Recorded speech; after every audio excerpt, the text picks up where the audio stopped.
Eu fiz a faculdade de jornalismo, mas eu tinha uma vocação para a escrita, né? Eu achava que eu ia trabalhar em jornal, em revista, e no fim das contas caí numa televisão, que eu tinha até preconceito com a televisão, e descobri que a televisão é uma grande escola, tem uma linguagem própria e que a gente pode aprender muito disso e pode transformar, né? A gente não tem que aceitar os padrões também. Nós podemos transformar, colocar nossa sensibilidade, nossa bagagem cultural. E eu sempre procurei fazer isso, né? Aprendendo a parte técnica, mas tentando colocar a minha bagagem, né, de luta mesmo pela comunidade, de um pensar mesmo sobre a vida, sobre o cotidiano, né? Sobre a questão mesmo do ser humano, né? Dos seus direitos, né? Então, eu sempre busquei isso dentro da televisão, levando esse conhecimento, essa informação de uma maneira, né, com mais consistência, com mais profundidade, porque a gente sabe que a televisão tem uma característica muito da superficialidade, né? Mas não precisa ser só isso, né?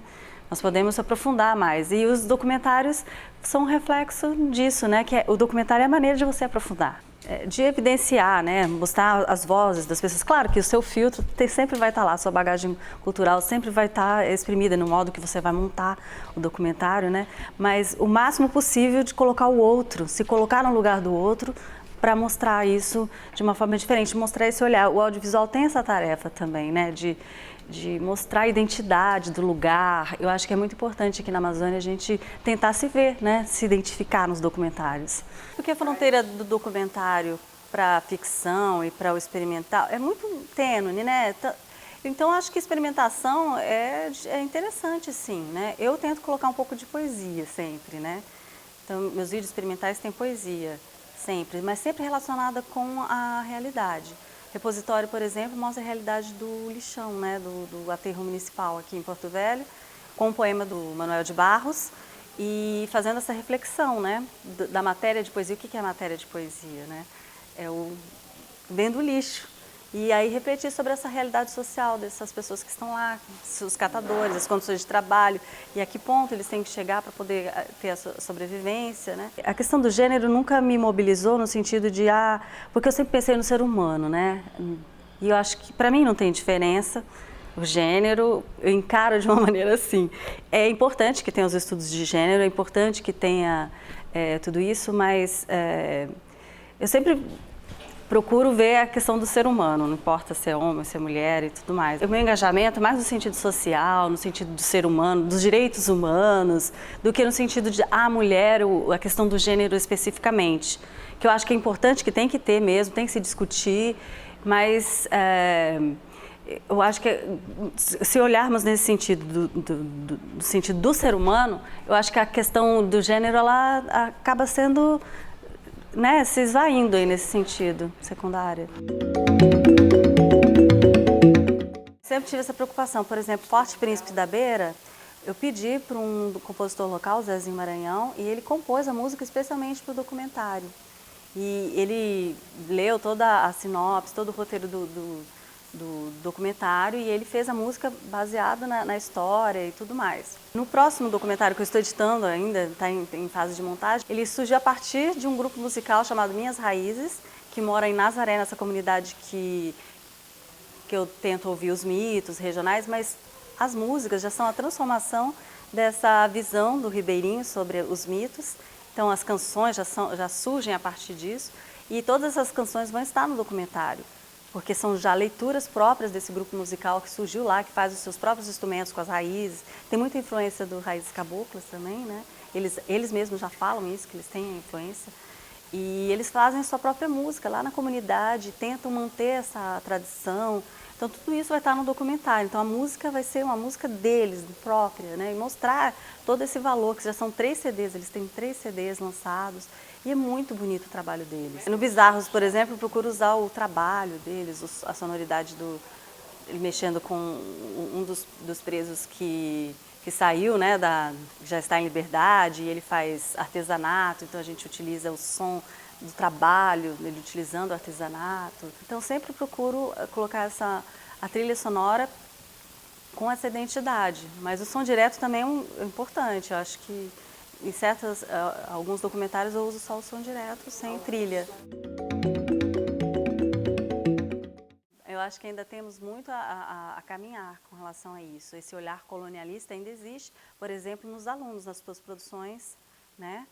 Quando eles vão realizar, eles não se questionam, só reproduzem o formato de TV e não se questionam. Esse olhar colonialista estão nos estudantes, isso precisa mudar. E como que vai mudar? Com a formação, com a difusão dos vídeos, o questionamento. Então, os realizadores estão, sim, muitos têm esse olhar, né, do Amazônia sobre a Amazônia. Né? Nos meus filmes eu procuro fazer isso, né? Eu tento fazer isso, não sei se consigo. Mas, enfim, eu acho que muitos conseguem, alguns conseguem, mas ainda tem muito desse preconceito, né, do olhar hegemônico ainda com relação à Amazônia. Então, acho que é isso, continuar mostrando os nossos temas, mas com esse novo olhar, com esse olhar nosso, né? Dar voz a essas pessoas, mostrar os próprios formatos, né? Abandonar esses formatos hegemônicos e tentar inovar, experimentar novas linguagens. A difusão eu acho que é muito importante, que é a base para a formação mesmo, né?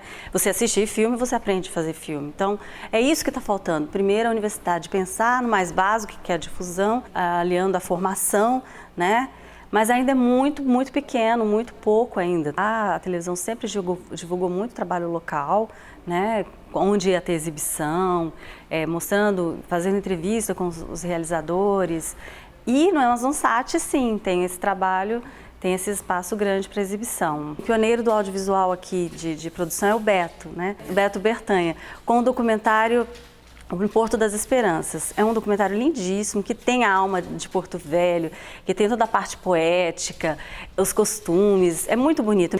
Então é uma referência para todo mundo. A partir desse documentário, eu acho que todos os outros começaram a estimular a produção, que era pouca ainda, mas era o fim. Enfim, o Jurandir, o Levi, o Paulo, todos esses meninos eram dessa geração, né, de seguidores do Beto Bertanha, e eles tinham esse sonho de ter um festival, né?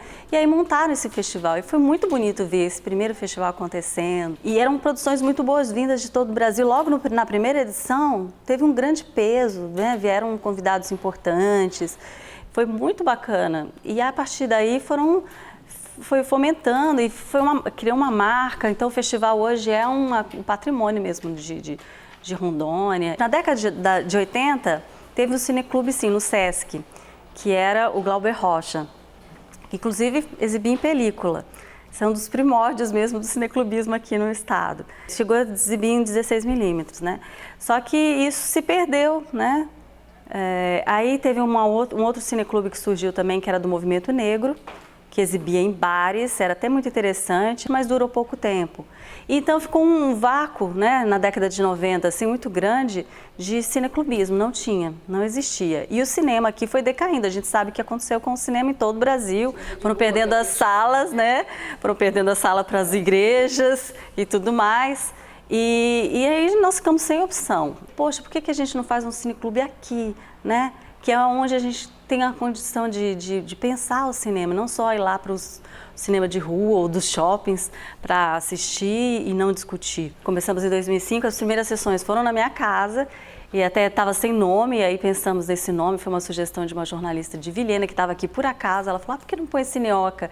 E nós pensamos, a Cineoca tem a ver porque a sala escura, a casa, né, a casa escura, fechadinha, você exibe, inclusive nós temos uma vinheta justamente com essa ideia. E aí ficou Cineoca, e hoje em dia é uma referência tão grande que as pessoas confundem cineclube com Cineoca. Começamos no Sesc, fizemos essa parceria com o Sesc de levar o espaço lá, porque a exibição era na minha casa. Falei, olha, nós temos essa ideia de exibir. O Sesc tinha um acervo e não era utilizado, não tinha pessoas trabalhando com cinema lá. E aí nós fizemos essa proposta de utilizar o Audicine, que eles tinham lá um espaço de exibição, para exibir. E aí nós começamos a fazer todo final de semana exibições de filmes. A Mostra de Direitos Humanos veio por causa do cineclubismo, do movimento, né? Como era referência na difusão, eu fui procurada e eles ouviram algumas pessoas aqui e aí acabaram escolhendo, por causa do trabalho com o Cineoca, a gente como produtora, não só eu, a Emanuela e a Malu também, que são que atuam também no Cineoca. Então nós somos produtoras desde a primeira edição aqui, que são 3 edições. E desde a primeira, assim, com bastante sucesso de público, bem bacana mesmo.